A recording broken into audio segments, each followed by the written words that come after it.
Howdy, Cowboys Nation. It's time to saddle up and join the excitement on Cowboys News TV. Grab your favorite jersey, snag your lucky snack, and get ready to kick back in the coziest spot on the couch. We're about to take a wild ride through the latest and greatest happenings with America's team. This isn't your ordinary sports update. It's a full-on expedition into the heart and soul of the Dallas Cowboys. We've got twists, turns, and a dash of that good old Texas charm to keep you entertained. So before we dive headfirst into the gridiron drama, do us a solid favor. Wrangle that subscribe button. Subscribing isn't just a click. It's your ticket to join us on this epic journey. Help us corral our way to the impressive milestone of 6,000 subscribers. Lasso that subscribe button, hit the notification bell, and let's kick off this football fiesta with gusto. Cowboys Nation, your support means the world to us, so let's grow and enjoy the ride.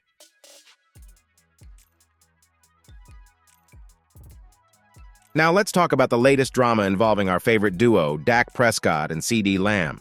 Who would have thought things could get a bit haywire in the playoffs? In the face-off against the Packers, it was like a roller coaster of emotions, and Prescott and Lamb's connection seemed to take a wild turn. Sure, their regular season performance was on fire, one of the best quarterback-receiver tandems out there, but when it came to the playoff opener, it was like watching a classic Cowboys showdown gone wrong.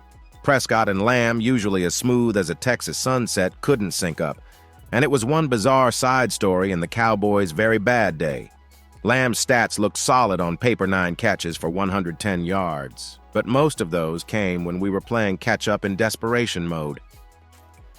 In the first half, it felt like Lamb and Prescott were speaking different languages, with Lamb managing just 1 catch before the 2-minute warning.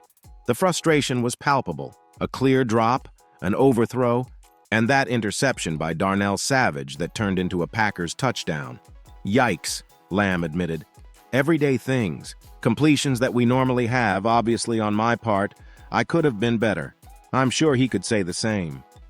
No finger-pointing, just a nod to the fact that they could have done a better job making those completions. Now let's not forget the incredible season Prescott and Lamb had leading up to this point. MVP talk for Prescott, a league-leading 135 catches for Lamb. These guys were on fire. Pro Football Focus even rates Lamb as the number 3 receiver in the league, just behind Tyreek Hill and Brandon Auch. Impressive, right? But hey, even the best duos hit a rough patch, and Sunday's game was one of those moments. It was awkward, and even the play-by-play man, Kevin Burkhardt, couldn't ignore the weird vibe between Dak and Lamb. Lamb kept it real post-game, no excuses. We did not come out and execute like we should have to begin the game. The rest was downhill. Playing catch-up in the NFL is like quicksand, you sink fast. We found ourselves in obvious passing situations, making us one-dimensional and scrambling to make plays. The loss stung, and Lamb wasn't in his usual chatty mood, but let's hope this was just a blip on the Cowboys' radar. As we navigate through the highs and lows of this season, your support means the world to us. Don't forget to rope in that subscribe button and wrangle that notification bell. We're on a quest for 6,000 subscribers, and your support means the world to us. Now let's talk about the tough times that Ceedee Lamb faced in the recent game. Not making a catch until almost halftime had everyone feeling for the guy. Lamb himself summed it up with a simple, tough man, tough. We've all been there, right? It's understandable. It was a tough one for him. But you know what else is tough? The questions looming over Dak Prescott's future with the Cowboys after that blowout against the Packers. Fox Sports' David Hellman isn't mincing words, suggesting that everything is on the table regarding Prescott's future. After that underwhelming performance, the crystal ball is a bit hazy. Prescott's current deal is set to cap out in 2024, and Hellman raises a valid point. Despite a career year, does this inspire confidence moving forward? With 1 season left on a hefty $60 million contract, Prescott's $59.4 million cap hit in 2024 is raising eyebrows.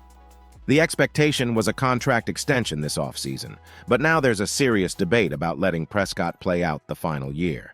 For salary cap gymnastics, it seems sensible to sign Prescott to an extension, even if the Cowboys want another season to evaluate. The looming $59.4 million cap hit in 2024 makes it almost unrealistic for the quarterback to carry such a load next season. An extension in the coming months could be the key to unlocking various avenues for the Cowboys. ESPN's Todd Archer points out the cost, but emphasizes the necessity of a Prescott extension.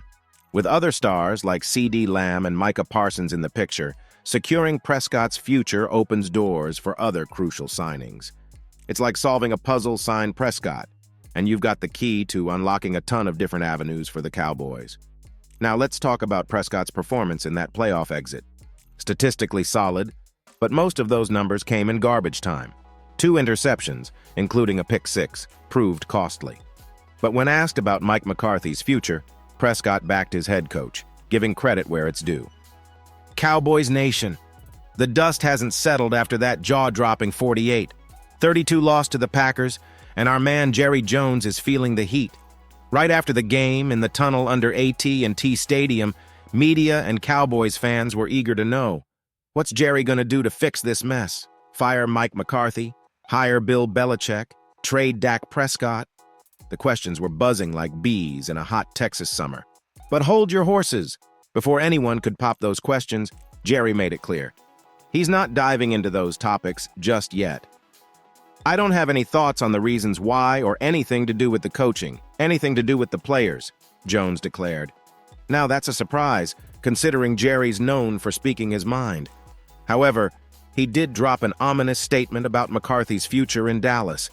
Jerry called this loss the most painful he could remember because, let's face it, we all expected big things from our Cowboys.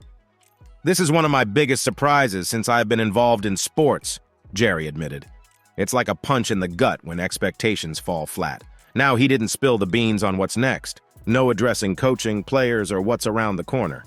But make no mistake, Cowboys Nation, this loss is a tough pill to swallow for Jerry, and he knows it. I thought we were in great shape, but it didn't happen for us, he said. It's as fresh on him as it is on anyone else, but he's keeping mum on the details. The Cowboys might be destined for a new coach. When an owner like Jerry has high expectations and they're not met, it's usually the coach who pays the price. And with big-name candidates like Bill Belichick, Jim Harbaugh, and Mike Vrabel on the market, Jerry's got options. There were moments during the game when it looked like Jerry might fire McCarthy on the spot. Anger in the owner's box was on full display. But Cowboys Nation, the future isn't just murky for McCarthy, it's a puzzle for key players like Dak Prescott, Ceedee Lamb, Tony Pollard, and Micah Parsons. Free agents and extensions are on the horizon this offseason. McCarthy seems to be the first order of business, though. Jerry sidestepped the opportunity to spill the beans on McCarthy's future, leaving us hanging. I had planned to be with him tomorrow, going over how we played today and getting ready for the coming week, Jerry explained. My agenda will be to dismiss the team. Yep, that's a tough call, but Jerry's not shying away from his responsibilities. Credit to Jerry, he's owning it. On a personal basis, I'm floored, he confessed. But there's no sympathy concert for him. I know where the responsibility starts and ends. I've got that real clear, Jerry asserted. Cowboys Nation, buckle up. It's going to be an interesting off-season ride.